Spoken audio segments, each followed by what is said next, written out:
para começarmos as comemorações, começarmos as comilanças, não é?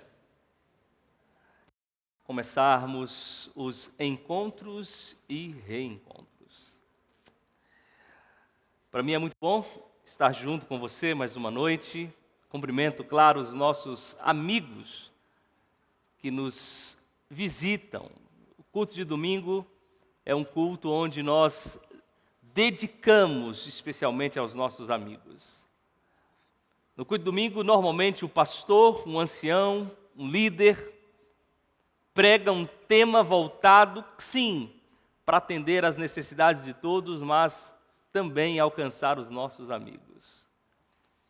Sempre nós pensamos com carinho uma mensagem que possa nos inspirar, possa nos confortar e possa especialmente levar você, amigo nosso, ao encontro com o Senhor Jesus Cristo.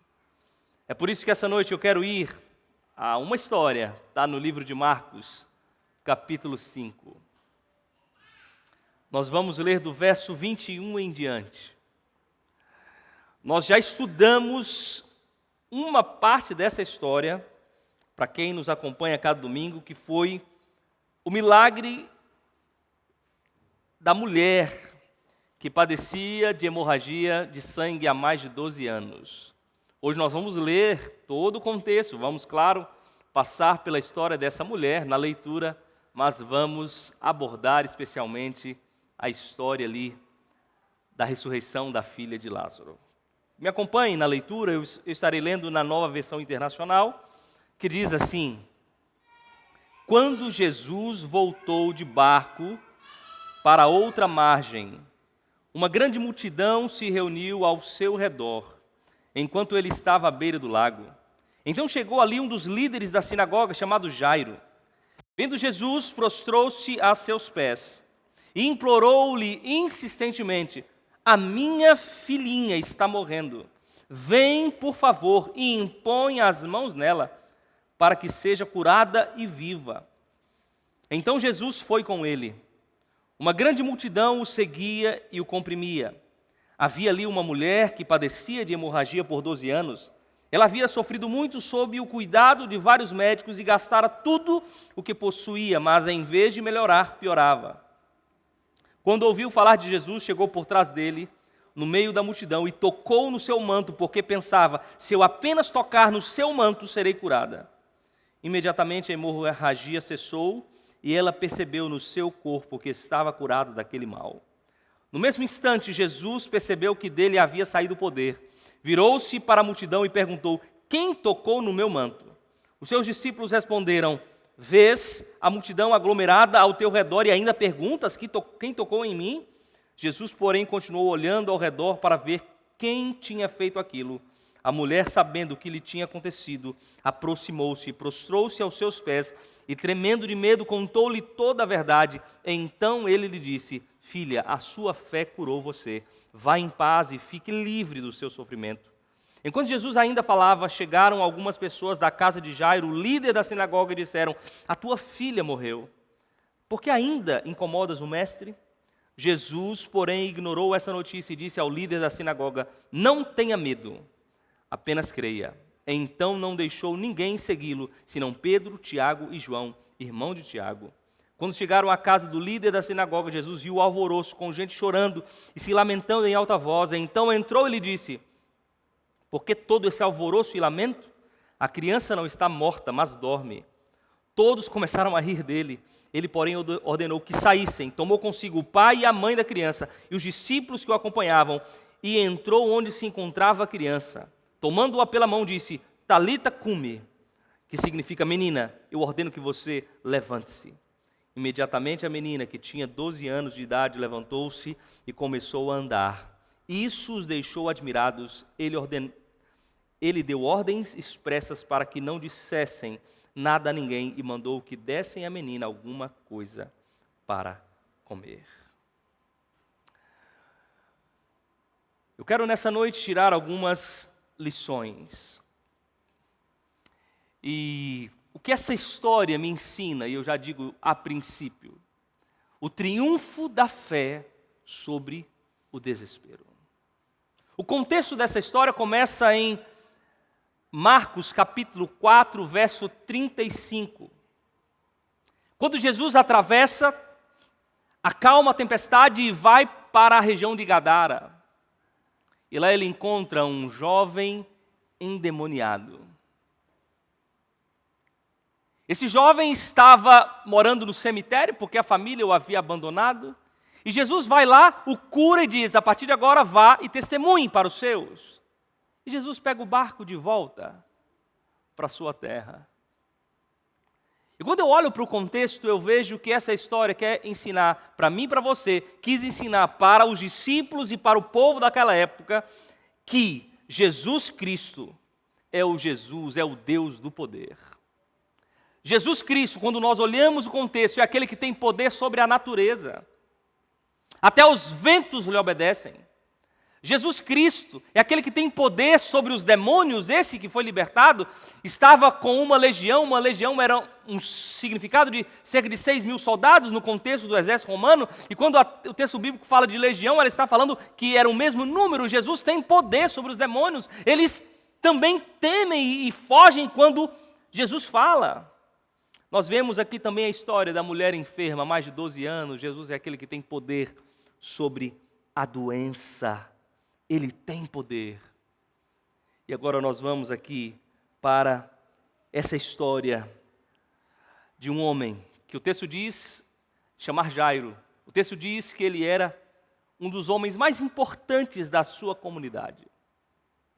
Ele era o líder da sinagoga. Ele era o chefe, ele era conhecido, ele era respeitado.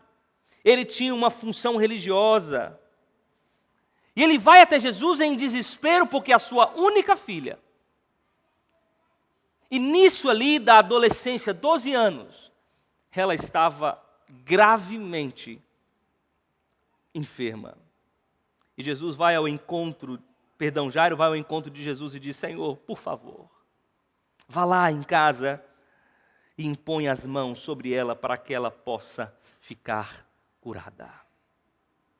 Tem duas lições aqui principais nesse texto, ou duas divisões, ou duas partes essa história. A primeira parte é que Jairo vai a Jesus levando desespero.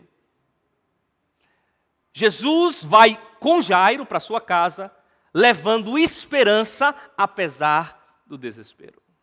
Entendeu? Jairo vai a Jesus com desespero. Jesus agora volta com Jairo levando esperança. Por isso que eu disse que o tema principal é o triunfo da fé sobre o desespero. Vamos ao momento de Jairo. Vamos ao encontro de Jairo. Vamos à motivação de Jairo para encontrar com Jesus. Ele vai até Jesus, eu disse, com as suas lutas. Ele vai até Jesus com o seu desespero. Ele vai até Jesus com a doença da sua filha. Ele vai até Jesus com um problema na tua casa. Ele vai até Jesus implorando e buscando uma ação. E como eu disse, amigo, Jesus já havia demonstrado força sobre a natureza.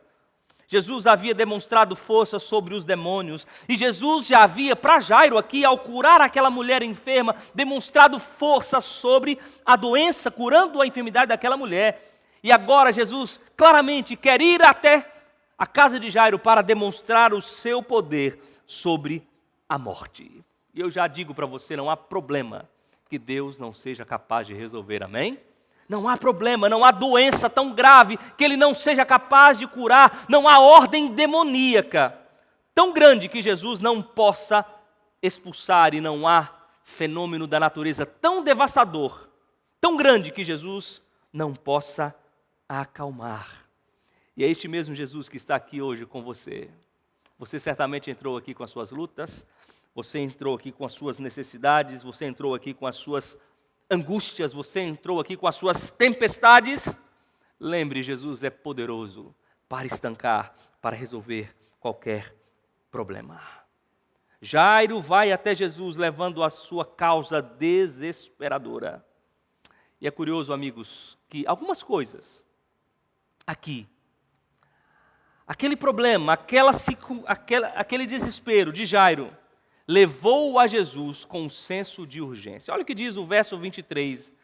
E implorou-lhe insistentemente: a minha filhinha está morrendo. Ele tinha uma situação que necessitava de urgência. Ele tinha um problema que necessitava de uma ação urgente de Deus. Certamente os recursos da época haviam esgotado do ponto de vista de que não havia mais o que fazer. E é por isso que ele vai até Jesus. E é curioso, amigos, que o sofrimento tem um poder. Você já parou para pensar? O sofrimento, ele tem uma característica de nos levar para mais perto de Jesus. O sofrimento, muitas vezes, é o canal. Não é que o sofrimento é a ação de Deus, mas o sofrimento é a permissão de Deus para que Deus possa se comunicar conosco de forma mais clara. Mais pessoas foram a Cristo no dia da dor do que no dia da festa. Mais pessoas foram a Cristo no dia do aperto do que da folga. Mais pessoas foram a Cristo, amigos, encontraram a Cristo na tormenta do que na calmaria. É o que nós vemos em Jairo, uma situação de urgência, uma situação de desespero, o levou até Jesus. Foi assim com Jairo. Um outro ponto que eu aprendo e que eu destaco nessa história é que o sofrimento de Jairo o levou a transpor algumas barreiras. Primeira barreira que ele teve que transpor foi a sua posição. Ele era chefe, ele era alguém reconhecido, ele era um homem importante. E o texto claramente diz que Jairo, esse homem importante, o chefe da sinagoga da sua cidade, ele se prostra a Jesus. O chefe da sinagoga, ele vai até Jesus porque ele não sabia o que fazer, ele disse: é somente Jesus. Na verdade, uma coisa, o rico e o pobre têm problemas semelhantes. A morte alcança o palácio e alcança a choupana. A doença alcança o rico e alcança o pobre. A doença, o problema, a dificuldade alcança o homem de poder e aquele que não tem poder. E é isso que nós podemos ver. Esse homem, amigos, importante, ele está desesperado. Ele vai a Jesus e isso leva ele a superar a barreira de sua posição. E ele também supera uma outra barreira, a barreira da sua posição, mas a barreira dos líderes religiosos da época. Lembra? Ele era chefe da sinagoga e certamente ele estava cercado de sacerdotes e fariseus. Os sacerdotes e fariseus gostavam de Jesus, sim ou não? Não. Na verdade, se você volta também no contexto, você vai perceber que Jesus foi algumas vezes à sinagoga de Cafarnaum. Na verdade, uma das sinagogas que Jesus mais frequentou foi a sinagoga de Jairo, porque ali era a residência de Jesus. Se você vai a Marcos 2 diz que na sinagoga de Cafarnaum, um dia, alguns amigos desceram um paralítico do teto, e Jesus diz: você está curado e seus pecados estão o quê?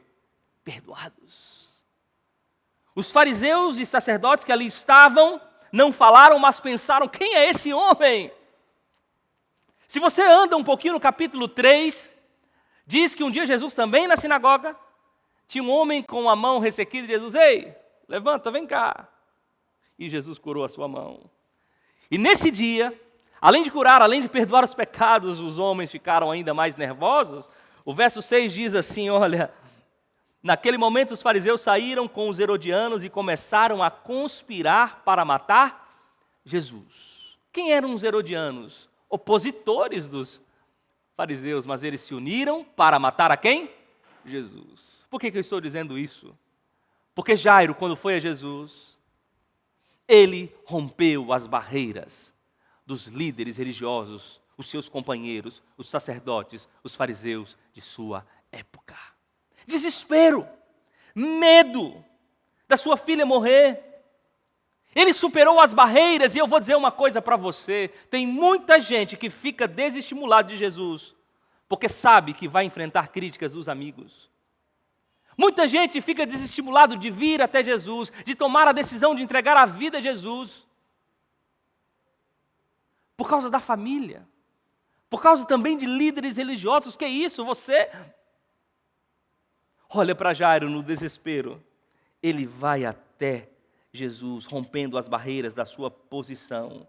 Ele vai até Jesus, rompendo as barreiras dos líderes religiosos. E o texto diz para nós, amigos, que o desespero de Jairo levou-o a prostrar-se aos pés de Jesus de forma insistente. Ele caiu aos pés de Jesus. Eu vou voltar ao verso 23. E implorou-lhe insistentemente: a minha filhinha está morrendo. Vem, por favor, e imponha as mãos nela para que ela seja curada.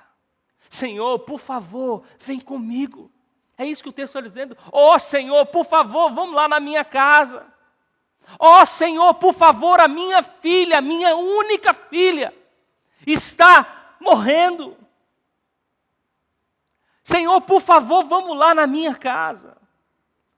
E é curioso, amigos, que o verso 23 claramente, eu sei que Jairo, quando os emissários chegam até ele e falam que a filha havia morrido, ele falou: Senhor, não, fica aí, a filha já morreu. Talvez ele não acreditou que ele iria, de fato, fazer com que a filha ressuscitasse. Mas quando nós olhamos o texto, a gente percebe que Jairo teve fé, amigos.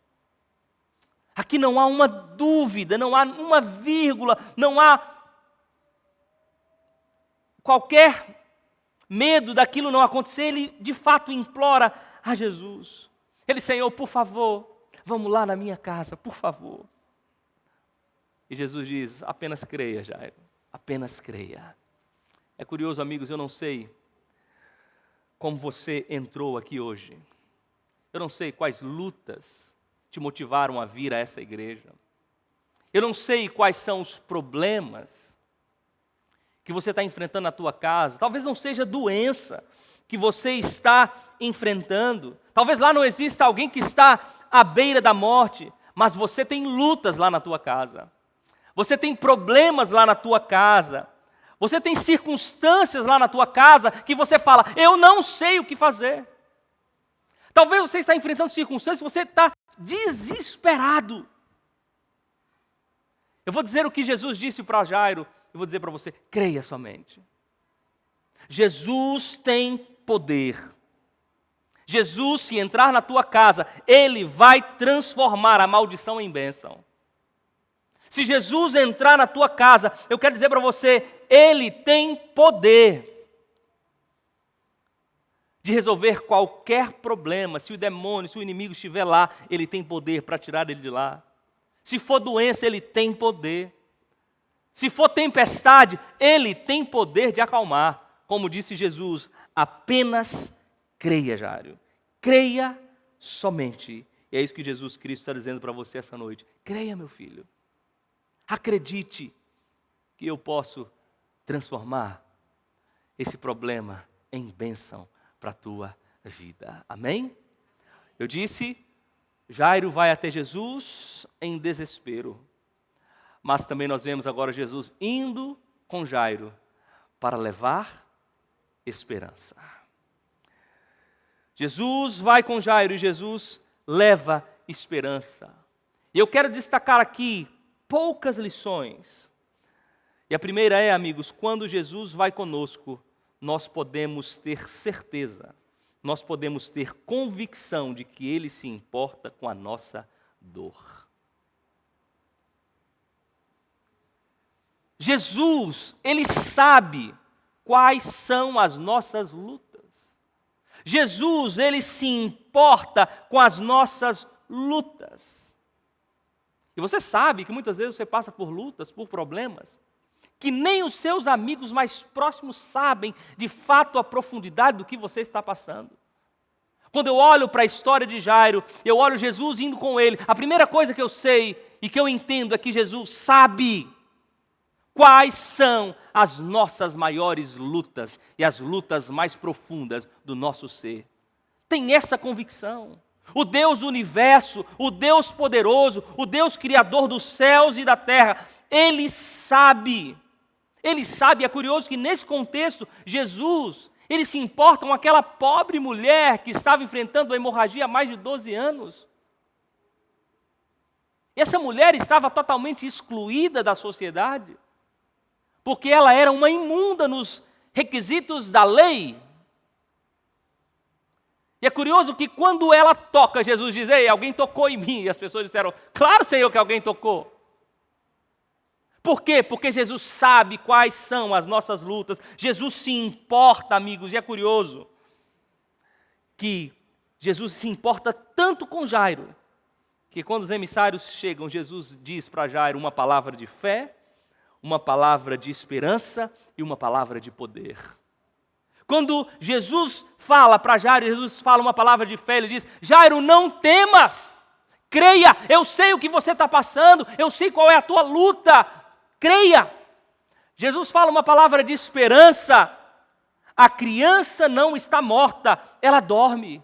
E Jesus fala uma palavra de poder: levanta-te, e ela se levantou. Amigos, quando Jesus vai conosco, Ele leva esperança.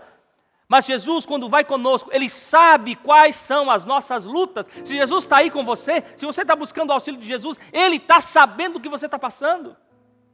Segunda lição que eu aprendo desse momento: quando Jesus vai conosco, amigos, os imprevistos humanos não podem frustrar os propósitos divinos. É isso mesmo. Os imprevistos humanos não podem frustrar os propósitos de Deus. Eu me coloco no lugar de Jairo.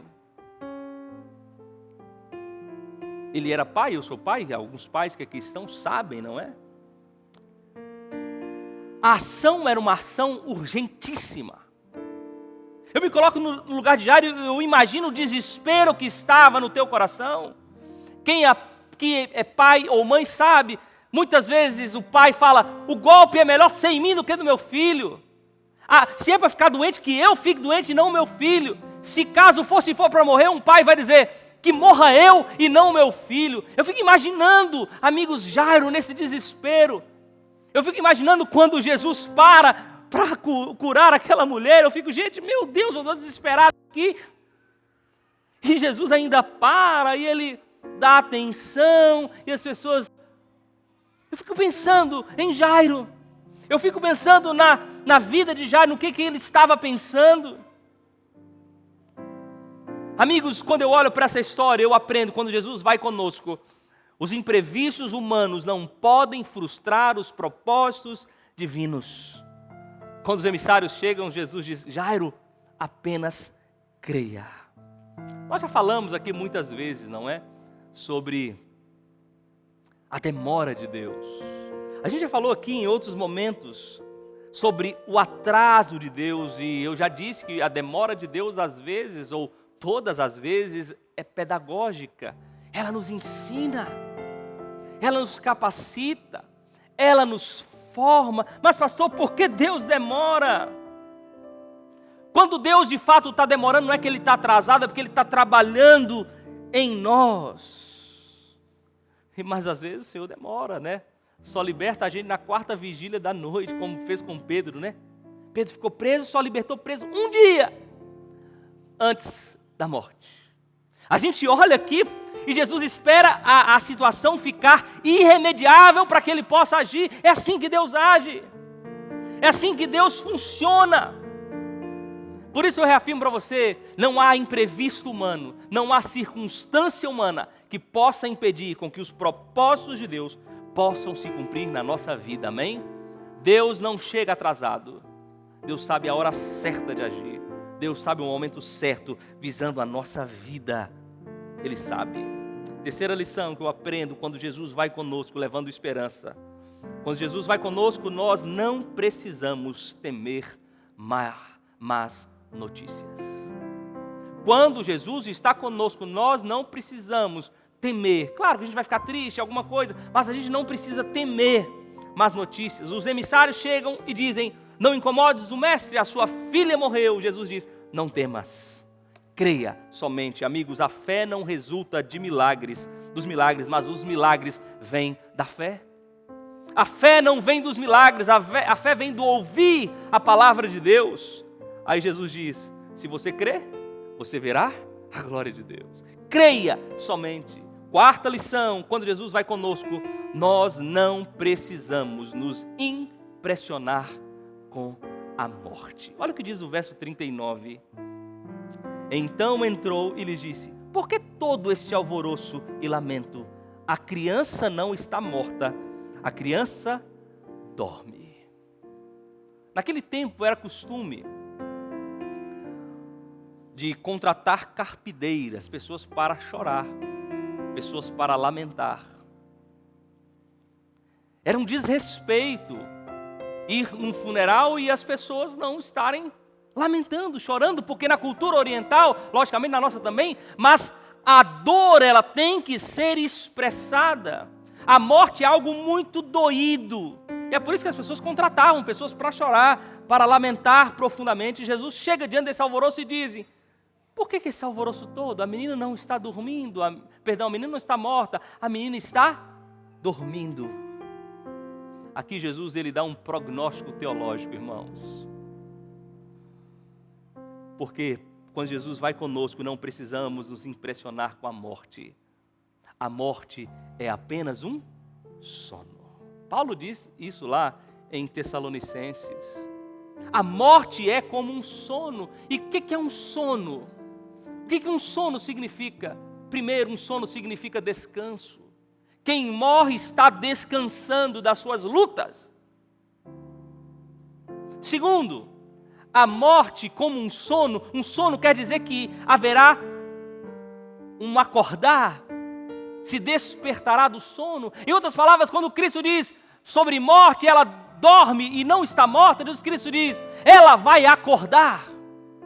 Por isso, amigos, quem está com Jesus não teme a morte. Quem está com Jesus não se impressiona com a morte. Por quê? Porque quando Jesus voltar, os mortos em Cristo vão ressuscitar e vão morar com Ele, amém?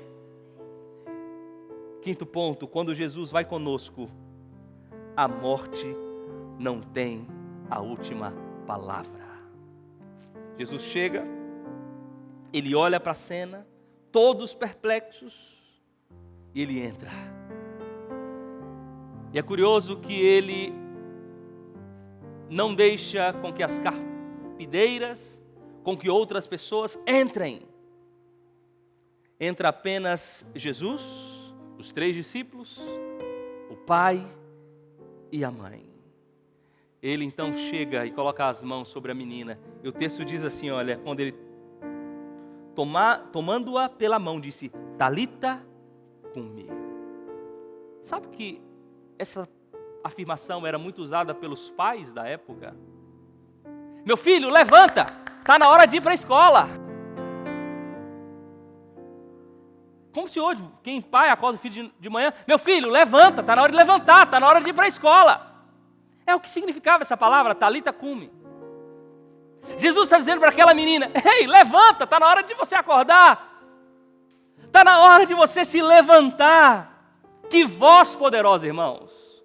Que voz poderosa, a voz de Jesus, a voz do nosso glorioso Redentor. Ele fala e o universo é criado. Ele fala e o sol para. Ele fala e o mar se acalma. Ele fala e os anjos obedecem. Ele fala e os demônios fogem. Ele fala e alguém se levanta. Porque a voz do Senhor Jesus, ela é uma voz poderosa, uma voz irresistível.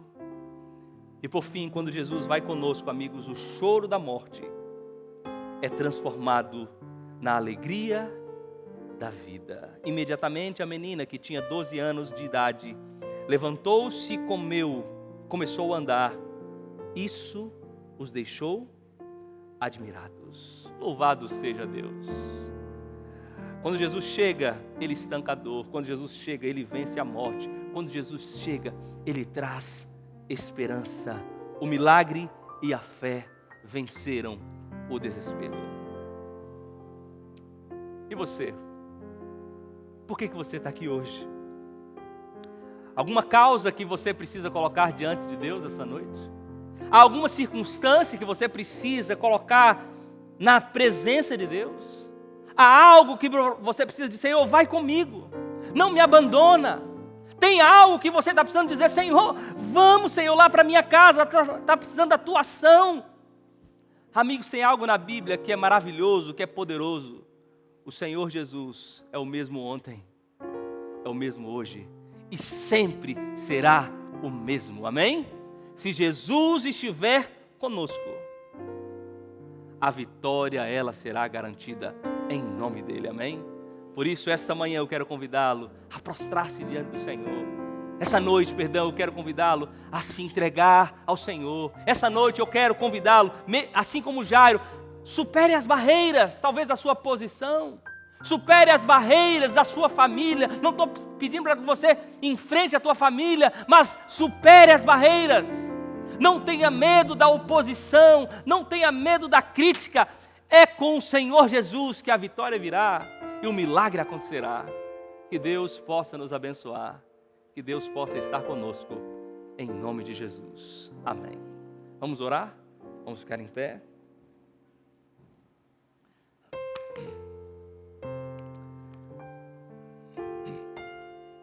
Querido Deus, aqui, Senhor, encerramos este culto. Estudamos a sua palavra e, de forma simples, mas profunda, aprendemos. E estamos nessa história, fortalecendo e fundamentando a nossa fé, no nome precioso de Jesus. Um Jesus que, quando está conosco, transforma o desespero. Um Jesus que, quando está conosco, leva a esperança. Um Jesus que, quando anda conosco, Ele sabe quais são as nossas mais profundas necessidades, lutas, medos e dificuldades. Por isso, Senhor, nesta noite nós nos prostramos na Tua presença. Nessa noite nós colocamos a nossa vida. Nessa noite, Senhor, nós colocamos a nossa família. Nessa noite, Senhor, nós queremos pedir que o Senhor Jesus, o Deus poderoso, possa acalmar aquela tempestade lá da nossa casa, da nossa família, do nosso trabalho, dos nossos relacionamentos. Que o Senhor Jesus, o Deus poderoso, o Deus que nem os demônios resistem, que esse Deus possa expulsar qualquer mal que exista na nossa vida e na nossa família. Que o Senhor Jesus, o Deus que a doença não resiste, que Ele possa entrar na nossa vida e trazer a cura. Sim, a cura física, mas principalmente a cura espiritual. Que o Senhor possa abençoar a nossa semana. Que o Senhor possa abençoar a nossa vida. Nós oramos no nome de Jesus. Amém. Que Deus o abençoe e o guarde. Boa noite a todos.